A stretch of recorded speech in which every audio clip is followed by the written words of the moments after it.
Verse 11.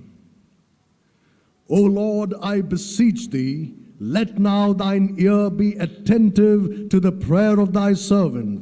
What will he pray? Let's stop there for a second. Look at me, please. ఒకసారి ఇక్కడ అందరూ కూడా ఈ మాటలు గమనించండి, ఇటువైపు చూడండి. ఓ ప్రభువా, నిన్ను బతిమాలుతున్నాను. What is he praying for? దేని కొరకు అతడు ప్రార్థన చేస్తున్నాడు? Lord, I want a house. దేవా, నాకు ఇల్లు కావాలి. I want a car. నాకు కారు కావాలి. I want a job. నాకు ఉద్యోగం కావాలి. I want this, I want that. నాకు ఇది కావాలి, అది కావాలి అనట్లేదు. Give me the desires of my heart, O Lord. నా హృదయంలో ఇటువంటి ఆశలు కోరికలు ఉన్నాయి, నా హృదయ వాంఛలు తీర్చు ప్రభువా. My desire is to go and get a good job in America. Give me that desire. అమెరికాలో ఒక పెద్ద ఉద్యోగం నాకు రావాలి, అది నాకు ఇవ్వు ప్రభువా. అది నా ఆశ, కోరిక.